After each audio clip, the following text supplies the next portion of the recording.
A ver, verifique esa palabra, borroso. ¿Está bien? ¿Se escucha claro o borroso? Fíjese, por favor. Ah, con eco. Ya voy a bajar el eco, el ecualizador. Parece que es el ecualizador. Profesor, buenos días. Se le escucha como si Hola. estuviera en un ambiente así como que muy cerrado y la voz como que se contrae, ¿no? Para el mismo espacio donde usted está. Y por eso como que Perfecto. no se Voy le a, entiende muy sí, bien. Disculpe. voy a salir de la cabina entonces. La cabina, estaba en la cabina. Voy a salir entonces casi al límite. Voy a salir.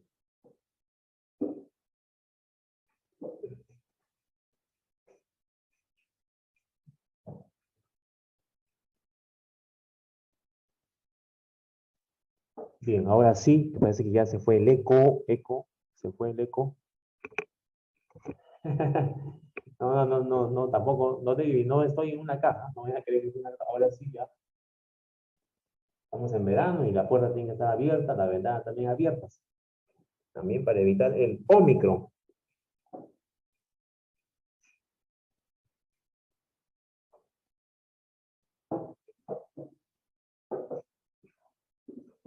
Bien, ahora sí, con mucha alegría vamos a presentar nuestra diapositiva. Ha sido preparada también, ha sido preparado con mucho cariño para ustedes esta diapositiva. Están viendo en estos instantes. Primero vamos a presentar los objetivos. Primer objetivo, primero vamos a conocer la estructura interna del texto. Vamos a conocer la estructura interna, cuáles son los componentes de un texto principalmente, y también vamos a identificar las preguntas de jerarquía textual en examen de admisión. Todas las preguntas del ciclo repaso, no solamente de razonamiento verbal, también de todos los cursos, son preguntas tipo DECO, son preguntas de examen de admisión y cumplen con rigor para evaluar a los alumnos. Y por último, en la segunda hora, sí, en la segunda, como dice Genghis, luego va a haber una práctica. La práctica va a ser a la segunda hora. Esta primera hora vamos a hacer una teoría, vamos a hacer un ejercicio de aplicación. Así es. ¿Estamos de acuerdo, Davis? Por supuesto, Davis. Ahí sí, vamos a empezar entonces con la definición.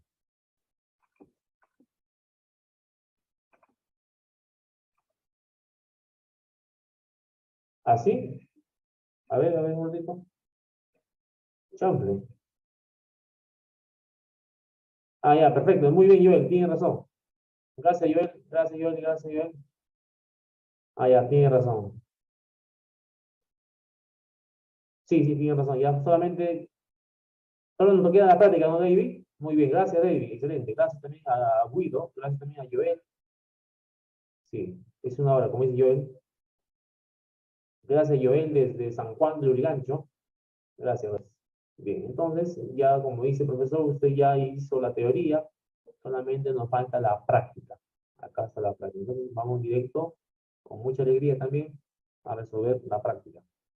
Vamos a pasar de frente. Vamos, a, vamos al texto número uno. Al texto número uno.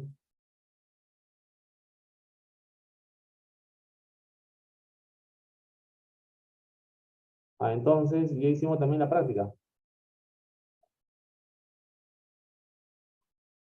Ah, solamente falta la resolución, ¿no? Algo rápido, ¿no? Para que usted no se quede,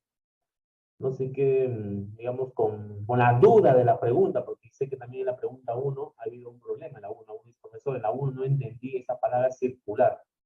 ¿Cómo es eso de circular?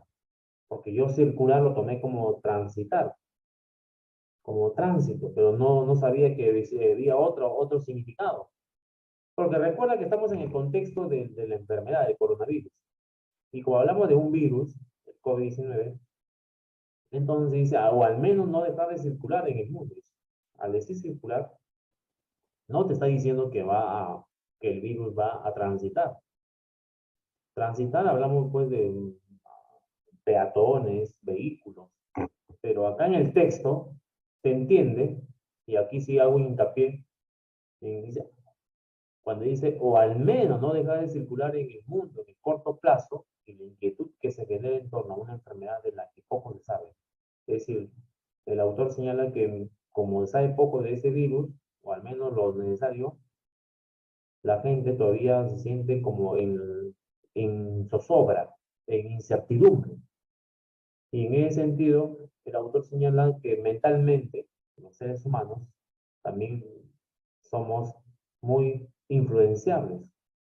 Mentalmente, nosotros como seres humanos también no podemos sufrir ciertos sesgos, a veces dejarnos llevar por ciertos pensamientos, y esto podría generar también, a la larga, una enfermedad mental, como está ocurriendo.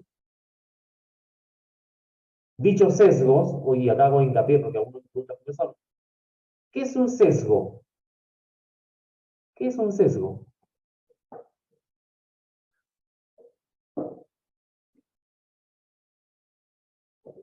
¿Qué es un sesgo, profesor? ¿Qué es eso de sesgo?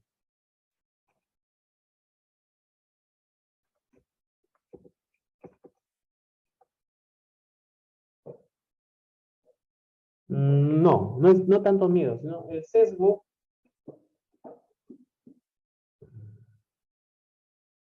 puede ser un razonamiento incorrecto. Tómalo como razonamiento incorrecto, o sea, un error de razonamiento. Error. Por ejemplo, un sesgo, mira, ocurrió durante la primera ola. En la primera ola, cuando en el mes de marzo, abril, comenzaron a llegar viajero de Europa hacia el Perú, y los primeros contagios comenzaron a elevarse, comenzó pues también una ola de personas que hicieron cola, larga cola en el supermercado. ¿Y qué compraban en los supermercados esas personas? Principalmente, ¿qué compraban? Ah, muy bien, compraban papel higiénico. Papel higiénico. ¿Y por qué, profesor? ¿Y por qué papel higiénico? Agua, no sé qué más compraban, ¿no? Claro que después los mercados se llenaron y compraban pues saco de arroz, saco de azúcar, por supuesto, ¿no? Porque pensaban que iban, y a eso se refiere al sesgo. Es un sesgo, muchas veces sesgos que pueden generar también toda una especie de delirio colectivo. ¿Qué tal, Giovanni? A ver, vemos aquí a Giovanni. Giovanni ya está presente. Giovanni ya está presente. Esos pensamientos muchas veces incorrectos, esos son los sesgos, ¿no? Que nos hacen llevar. O también durante el movimiento telúrico que hoy en la mañana, temprano, algunas personas, algunas personas que por los nervios, como ocurrió con este ciudadano que se lanzó desde el tercer piso, bueno, ha resultado herido, entonces a veces no medimos la consecuencia. A eso se le llama sesgo, ¿no? Sesgos son errores de razonamiento, errores, algo, razonamientos incorrectos. Entonces, querido postulante, te estoy diciendo que en el último párrafo el autor dice que lamentablemente mucha gente se deja llevar por esos sesgos, influenciado también por la televisión, por las imágenes, y también, como dice, también entramos en pánico, ¿no? Por el virus. Actuamos por la duda, dice, tomamos medidas de seguridad e imaginamos el evento como más probable de lo que realmente es desde el punto de vista frío de la estadística. Es decir, en las situaciones inciertas tomamos ciertos recaudos sin tener en cuenta el escenario real. A esto se le conoce como omisión de las probabilidades. ¿Qué significa omisión de la probabilidad? Quiere decir que la persona no toma en cuenta que hay también probabilidades de evitar el contacto, y muchos ya extreman ya exageradamente las medidas de seguridad, la medida de bioseguridad.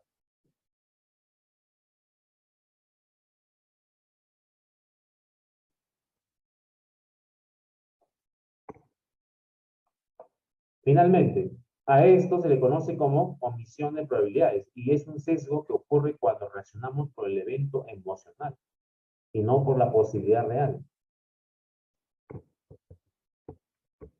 Por ejemplo, acaba de terminar la Navidad y nosotros emocionalmente, ¿qué hacen las personas normalmente en Navidad? Compran, ¿no? Compran, ¿no? Emocionalmente compramos algo de Navidad, regalos, emocionalmente, nos dejamos llevar por lo emocional y, no, y dejamos de lado lo racional, lo cual no quiere decir que uno sea un Grinch, no, sino simplemente que el autor señala que los sesgos ocurren siempre, esos sesgos, esos errores de lógica ocurren en todos los niveles. Bien, en conclusión, entonces el texto nos habla de cómo reacciona el ser humano mentalmente, emocionalmente, cómo reacciona ante un contexto como el COVID-19. Este virus, que aún tiene sus variantes, tiene variantes como el Ómicron, todavía pues nos puede también generar este tipo de situaciones, como lo estamos viendo. En conclusión, entonces, tema del texto, ¿de qué se habla? De las reacciones mentales, emocionales que genera el virus COVID-19 en el ser humano, cómo reacciona el ser humano. Vamos a la clave, ahí vamos a preguntar también a nuestro compañero David. David, ¿qué marcaste en la 1? Sí, coincide con nuestro compañero Giovanni, también coincide. Hay coincidencia también con Paola, con Jessica, muy bien. Entonces vamos a la clave. Claro, le había dicho en el inicio, le dije que transitar, si bien es cierto, la mayoría marcó transitar, pero hemos visto que aquí en el texto, si circular, si un virus circula, es porque este virus se está propagando. Profesor, pero no hay para la palabra propagar, no está. Ya dije que en el examen de admisión, si no hay un sinónimo de propagar, entonces busca una palabra que se relacione lo más cercana a una enfermedad. ¿Y cuál se relaciona a una enfermedad? Por supuesto, a un virus infectado.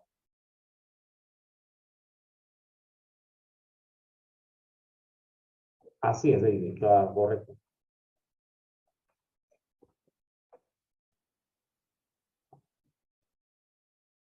Claro, como dice Mauri, es porque dice, ¿no? Con nota, ¿no? Dice con nota, por supuesto, Mauri. Dos, el texto gira en torno a, bueno, entonces, el texto ya hemos dicho que gira en torno a cómo el ser humano reacciona ante los peligros. Ya el ejemplo más claro lo hemos tenido hoy día, ¿no? En la mañana, cómo reaccionamos ante un peligro, cómo reaccionamos frente a un peligro. ¿No? Como que nos bloqueamos, ¿no? Lo racional, que, lo, lo racional queda catapultado o sepultado mediante lo emocional y nos volvemos más emocionales. Salimos a veces sin zapatos, a veces salimos así como estamos. ¿Por qué? Porque está el lado emocional, pues, señores. Por lo tanto, Pepe Lucho, como dice aquí, la respuesta sería bar como la única, no hay otra. Número 3, es incompatible. Señores, cuando dice incompatible, ten en cuenta que San Marcos consideran como incompatible aquella información sesgada. Información sesgada, quiere decir información tergiversada, ilógica, irracional. Pero también incompatible es aquella información que es extratextual o una información que no está en el texto, pero que no tiene nada que ver con el texto. Información incompatible. O una idea descabellada, una idea que no es cierta. A ver, veamos la respuesta. La A, la ansiedad nos prepara para manejar de forma anticipada los peligros. ¿Sí o no? ¿Verdad, no? ¿Sí? ¿Verdadera? Sí, ¿no? Nuestras reacciones frente a la pandemia no siempre son lógicas, no siempre son lógicas. Por supuesto que no siempre son lógicas. ¿Cuántas personas ya lo vuelvo a repetir en el supermercado? Llevándose pues famosas, los famosos papel higiénico. ¿Qué más? Las emociones podrían determinar nuestras reacciones frente a la pandemia. Las emociones podrían determinar nuestras reacciones frente a la pandemia, ¿sí o no?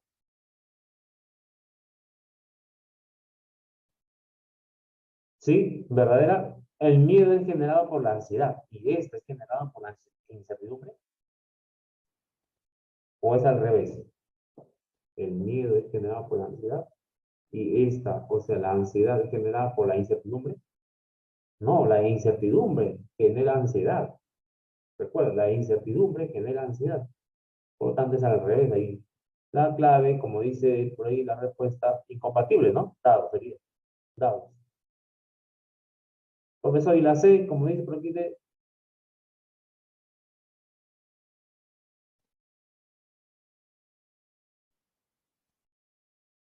ya, vamos a explicar nuevamente aquí, como dice, profesor, yo marqué la C. ¿Puede explicarme por qué? Y la C, ¿por qué no? Ya, vamos a ver. Las emociones podrían determinar nuestras reacciones frente a la pandemia. Sí, es verdadero. Pero como aquí tenemos que subrayar, nos piden la incompatible. Recuerda, la incompatible quiere decir información que sea falsa, ¿no? Información falsa. Y observamos, Jerry, que la C, cuando dice las emociones podrían determinar nuestras reacciones frente a la pandemia, es cierto, pues las emociones podrían determinar. No solamente de la pandemia, también ante cualquier situación peligrosa. Por ejemplo, imagina, estás de turista en el Polo Norte, eres turista y de pronto estás en Alaska. De pronto aparece por ahí un oso polar, hambriento, que está sin comer desde hace ya semanas.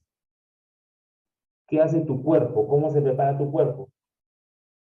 Tu cuerpo reacciona, rápidamente prepara, ¿no? Alerta, comienza, tu corazón bombea rápidamente la sangre, comienza a bombear, todas las arterias circulan por ahí y tu cuerpo reacciona inmediatamente, corres, sales corriendo, disparado. Así es, sacas fuerza de donde sea. A eso se llama la reacción. Bueno, las emociones podrían determinar nuestras reacciones frente a la pandemia. Es verdad, es verdadero. Sí, vamos a tu 4. Por supuesto, en Animal Planet, por ejemplo, nos enseña mucho, ¿no? Nos enseña mucho sobre este tema, sobre ese tópico. Pregunta número 4. En la pregunta 4, el texto se infiere, se deduce.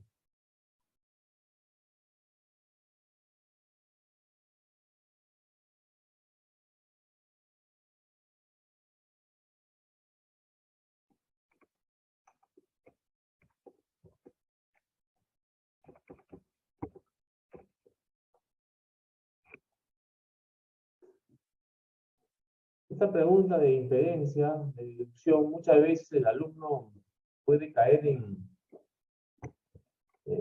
error, a veces puede caer en error. Entonces, vamos por partes. Se infiere del texto que la incertidumbre podría generar una actitud hipocondríaca. ¿Podría o no podría? La incertidumbre podría generar una actitud hipocondríaca. ¿Qué significa, profesor, hipocondríaca? Y el hipocondríaco, recuérdalo, recuerda, el hipocondríaco es aquella persona que, que cree estar enfermo, que cree que tiene una enfermedad, que constantemente está consultando al médico, que va a la clínica, que va a los hospitales, que cree que tiene una enfermedad, pero el médico lo evalúa y no hay nada. Dice, el médico dice, no, señor, es emocional. No es que tiene una enfermedad, sino que usted cree tener una enfermedad. Es como un enfermo imaginario. Incluso está postrado en cama durante muchos meses, pero todo está en su imaginación. Entonces el hipocondríaco es aquella persona que porque ya está tosiendo o porque ya tiene dolor de cabeza, cree que tiene el COVID, cuando en realidad no, simplemente es por el estrés.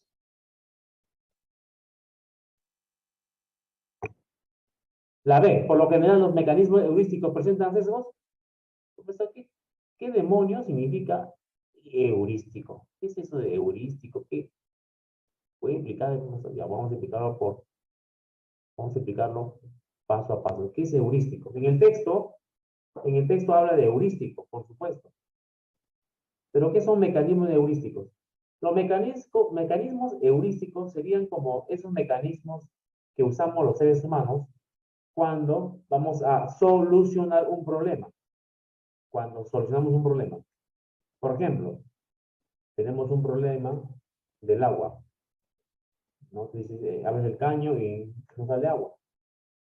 ¿Qué haces tú por lógica? Y eso que tienes un tanque de agua arriba, tienes un tanque de agua en el tercer piso, en el cuarto piso tienes un tanque. qué raro, dice, ¿qué ha pasado? ¿Está fallando el tanque? ¿Está fallando Sedapal? ¿Qué está fallando? ¿Una tubería? ¿Qué? Entonces, tu mecanismo heurístico, ¿qué te dice? Tengo que verificar la llave general. Vas a la llave, ¿no? Abres la llave y comienzas a verificar. Ah, ya no sale agua, pero dice sí sale agua, qué raro. Si sale el agua, la que se mueve entonces el,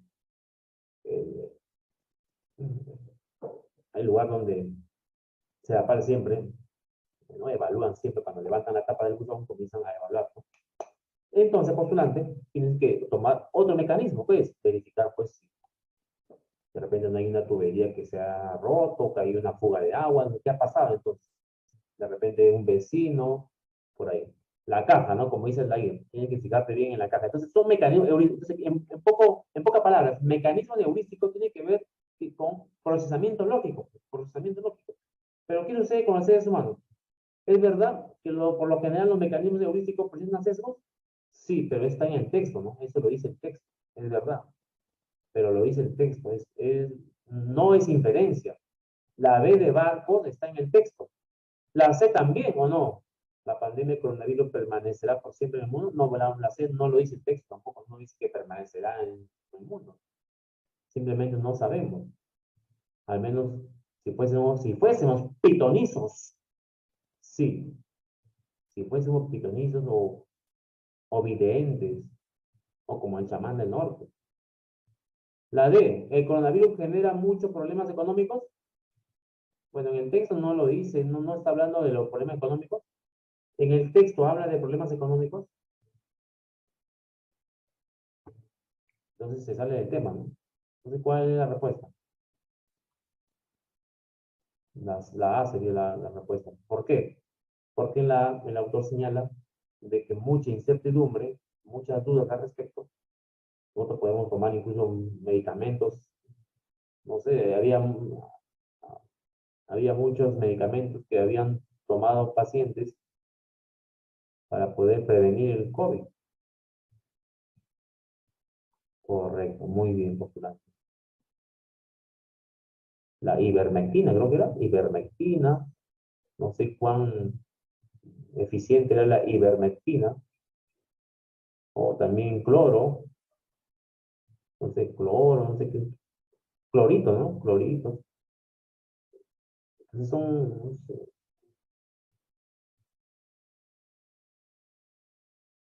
sí, la respuesta entonces sería la A. Y la 5, si el coronavirus fue una enfermedad, si el coronavirus fue una enfermedad totalmente conocida, entonces, mira, si el coronavirus fuese como la gripe o como una enfermedad ya conocida, que podría ser un resfrío, una enfermedad conocida, entonces no habría tanto, como dicen por ahí en el lenguaje popular, tanta laraca, ¿no? Como dicen algunos, el lenguaje popular, ¿no?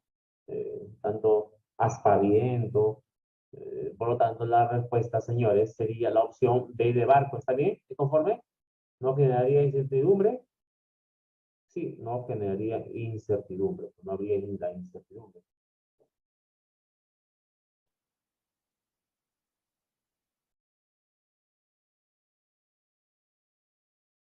Cacofonía, ¿no? Sí. Anda ahí. ¿Qué es la cacofonía? ¿Recuerdas? Muy bien, correcto. No, cacofonía es mal sonido. Muy bien. ¿Mal sonido o sonido desagradable? Sí, por supuesto. Mal sonido sería, ¿no? Sonido desagradable.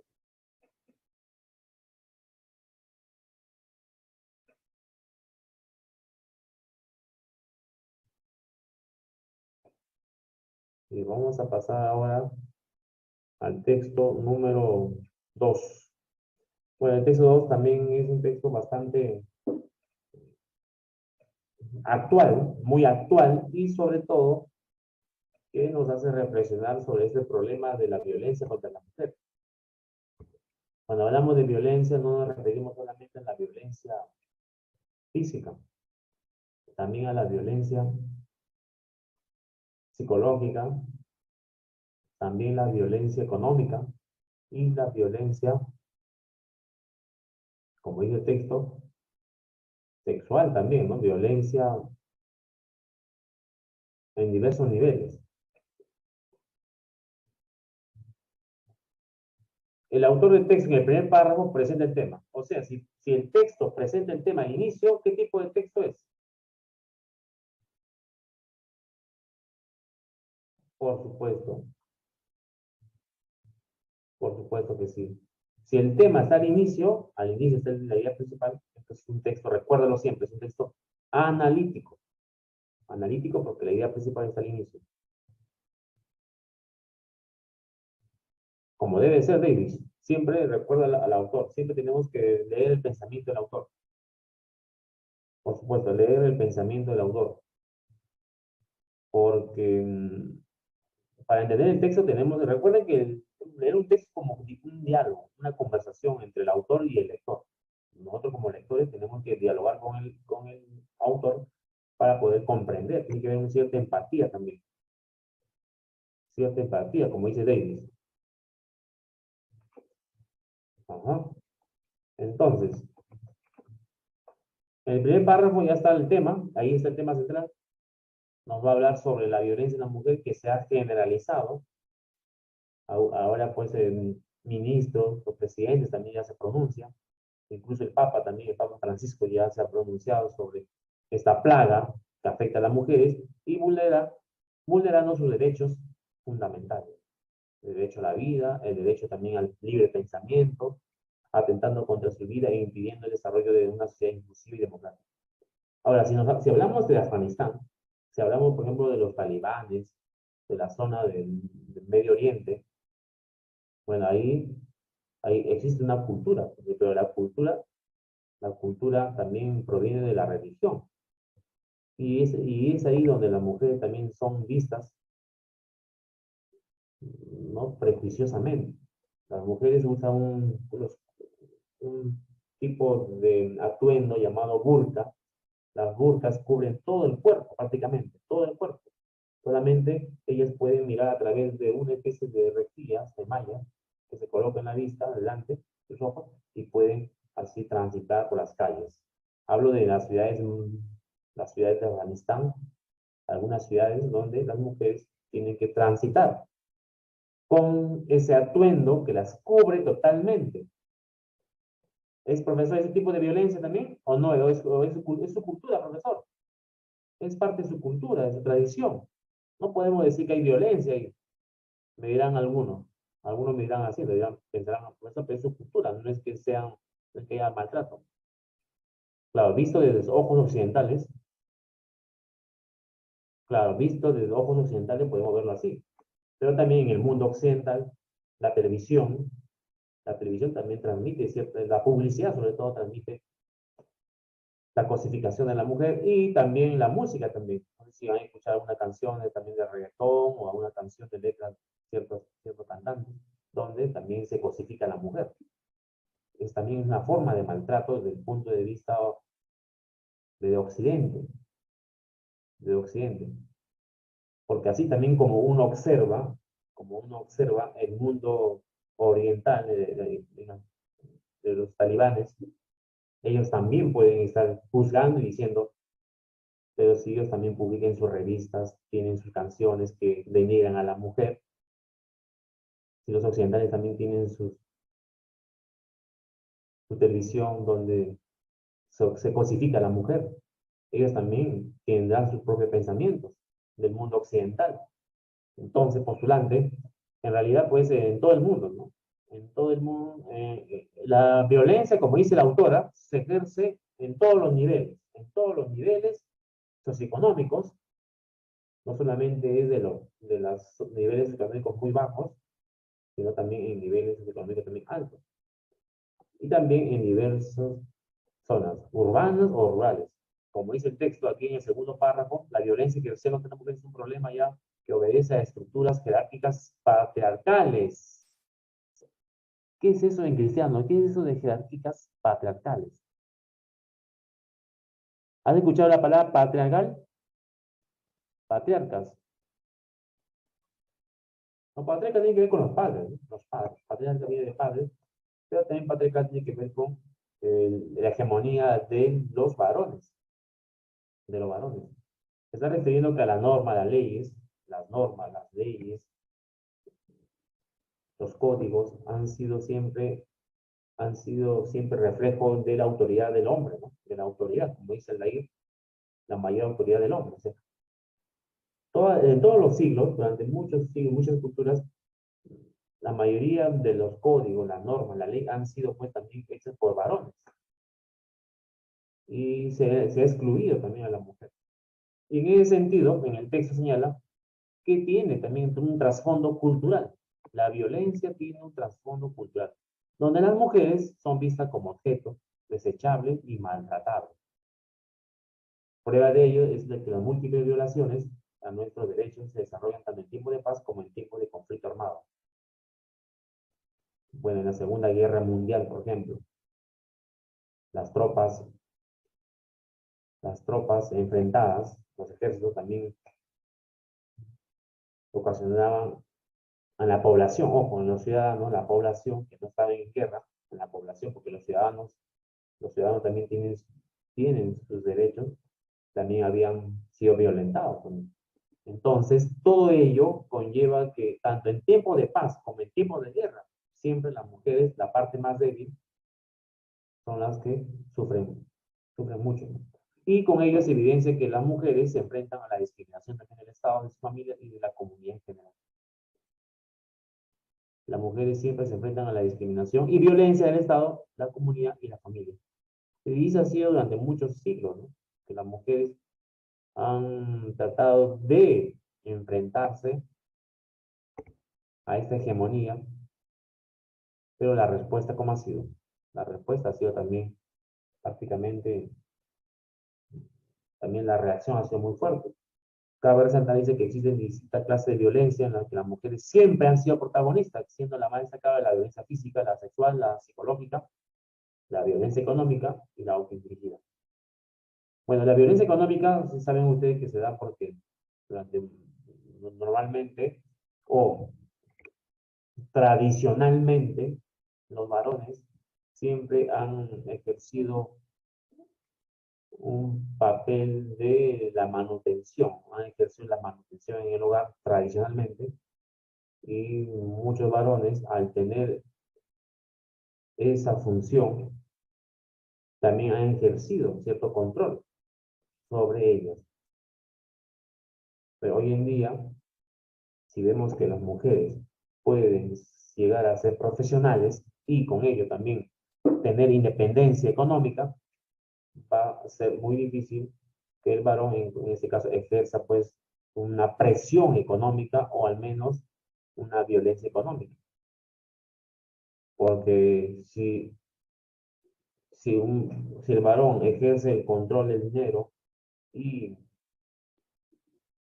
y somete tal vez a la mujer mediante presiones económicas o tal vez mediante amenazas económicas, esto puede acarrear también cierta violencia, ¿no? Es un tipo de violencia emocional, ¿no? Emocional.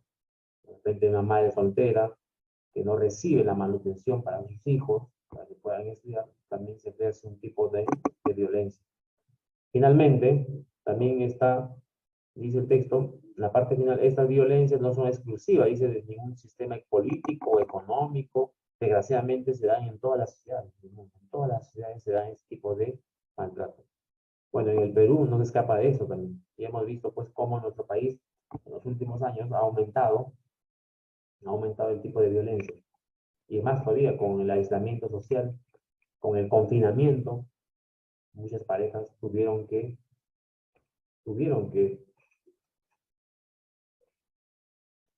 estar pues al lado del agresor muchas veces, al lado del agresor o al lado de su victimario.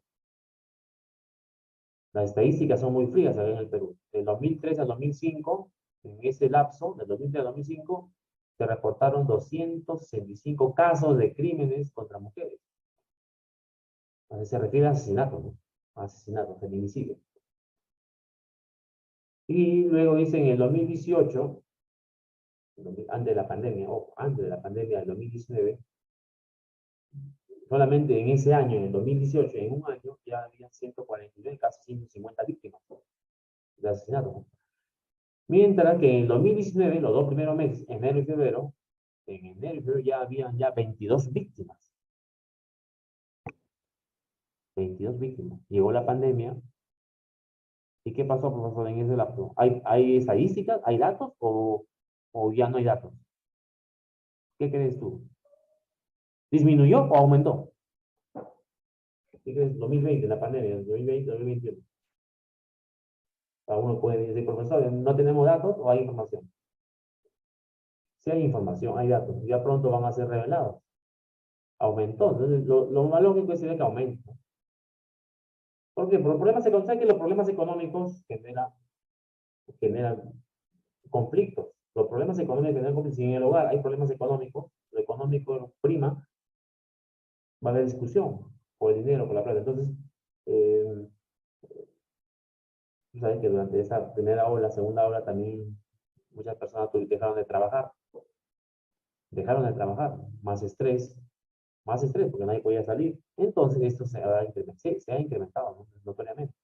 Bueno, según la OMS, América Latina es la segunda región, ¿no? Con más índices de víctimas. La segunda región con índice más alto de muertes de mujeres por violencia. Y eso es lo más grave. Esperemos, pues, que las autoridades, alcaldes, alcaldes, presidentes regionales, congresistas, puedan al menos leer el texto o al menos conocer los hechos, la causa profunda y puedan al menos dar una una respuesta rápida y sobre todo pues también que puedan solucionar al menos los problemas que les aflige a muchas mujeres de la región. Vamos a la pregunta número 6. Señores, ¿qué marcó en la 6? La palabra plaga se relaciona con el término, una plaga. Una plaga puede ser como algo negativo, como un, sí, así es. Entonces, una enfermedad puede ser, una plaga es una enfermedad, una colonia, ¿cómo que una colonia? Calamidad sería la respuesta. Una calamidad. ¿Y qué es calamidad? Calamidad tiene que ver con aquello, un efecto negativo, pernicioso. Es decir, se relaciona con la desgracia, con una desgracia, ¿no? Una plaga.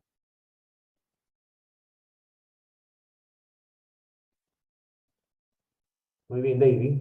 David está aplicando ahí el método heurístico. Muy bien, este método heurístico, metodológico. Excelente. Gracias, David. Vamos a la pregunta 7. La intención es, la intención principal de la autora es,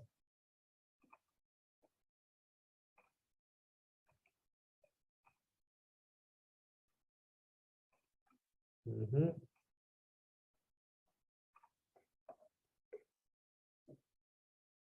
Eric, dice, ya está la clave, Eric, muy bien, la intención, la violencia, la cuestión de la violencia ejercida contra la mujer en la sociedad puede ser cuestionar, correcto, pero también hay otra posibilidad, pues alertar acerca de la violencia generalizada contra la mujer, porque la autora señala que es a nivel mundial, así como mucha población, muchos organismos se han unido, así como muchos organismos, la OMS, la Organización Panamericana de la Salud, se han unido para luchar contra el COVID, también los países, los organismos tienen que unirse para luchar contra esta plaga, obviamente. Entonces la respuesta entre la opción C y barcos, ¿cuál es mejor? Alertar, bueno, sobre todo alertar sobre la violencia generalizada contra las mujeres. 8. Es concordante, es concordante con el texto decir que una sociedad que no reconoce el mismo valor a todos sus integrantes fomenta la injusticia. Verdadero, pues no fomenta la igualdad, el mismo valor, entonces estaríamos arando en el mar. 8, la A de Aduni. Pregunta 9.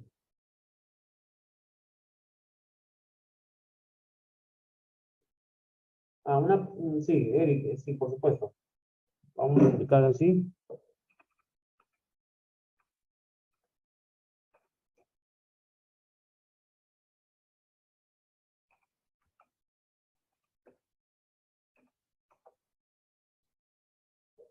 ¿En qué pregunta, Aarón? ¿En qué pregunta? Aarón dice, ¿por qué no sería la D? Me pregunta. La D, ¿en qué pregunta? En la 8, ¿no? Ya, a ver, rápidamente. Vamos al grano, como dice mi dermatólogo. Vamos a la 8. A ver, la D, ¿por qué no puede ser, profesor? La D dice, las mujeres están sometidas a múltiples estereotipos estéticos implantadas por el machismo. Ya, pero la pregunta, en el texto nos habla de estereotipos estéticos. ¿Qué es un estereotipo estético? Estereotipo estético. Y estereotipos son imágenes o patrones. ¿No? Estereotipos son todas las imágenes o prejuicios también que tenemos sobre la mujer. Pero dice estéticos. Como dice estético, está refiriendo, por ejemplo, a la belleza, ¿no? Estereotipos estéticos. Entonces, la mujer está sometida a múltiples estereotipos estéticos implantados por el machismo.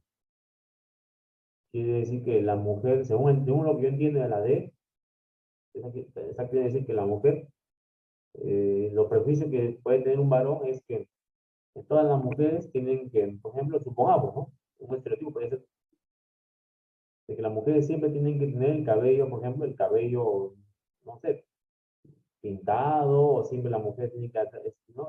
Tener cierta talla estética, de repente ciertos patrones de belleza, pero aquí en el texto no está en discusión eso. Entonces, Aarón, la respuesta en la D, si marcamos la D de dados, ya nos estamos yendo del tema estético, o sea, el tema de la belleza, pero acá en el texto no está en cuestión lo bello, la belleza, no. Están hablando sobre la violencia. Sí, vamos entonces a la número 9. La respuesta se colige, ¿no? ¿La autora asume una visión ecuménica? Sí. Asume una visión ecuménica de la violencia contra la mujer, es verdad. Asume una visión ecuménica. Profesor, ¿y por qué la A no puede ser? Ser mujer es una condición que pone en riesgo y desprotección. Ser mujer es una condición que pone en riesgo y desprotección.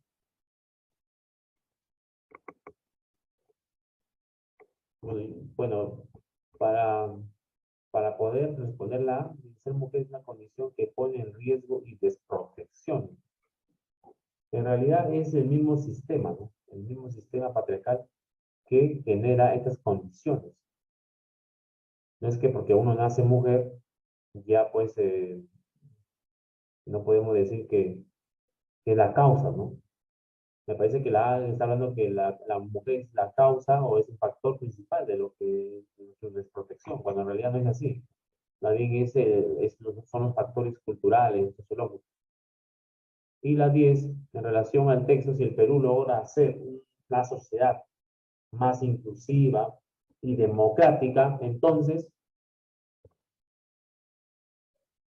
Jerry, obviamente que si se respetarían los derechos fundamentales de las mujeres, en todo sentido, se respetaría sus decisiones, se respetaría también su toma de sus ideas, su pensamiento. Sí, 10, la B de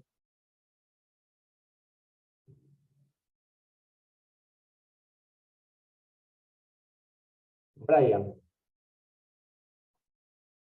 Texto 3.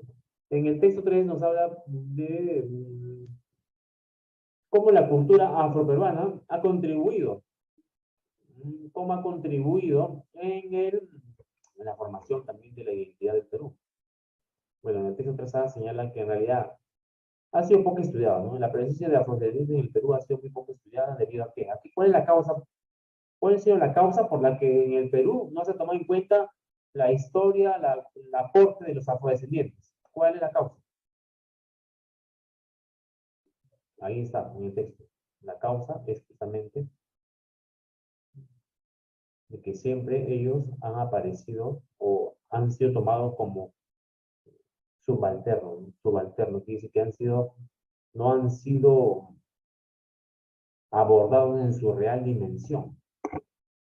Por lo general han pasado desapercibidos porque esa mirada de la historiografía oficial no le ha dado pues una mirada adecuada.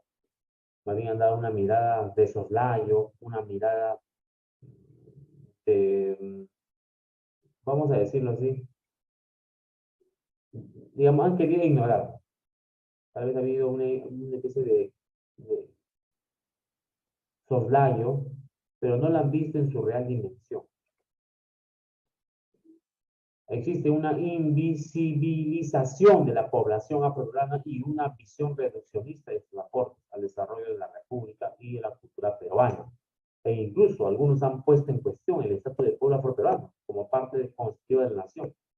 Es decir, como que han dicho, a diferencia pues, con otros países como Colombia, por ejemplo, donde la población afrodescendiente es numerosa, o en Ecuador, donde también la población es numerosa, bueno, no tan numerosa como en Colombia o como en Haití o como en Cuba,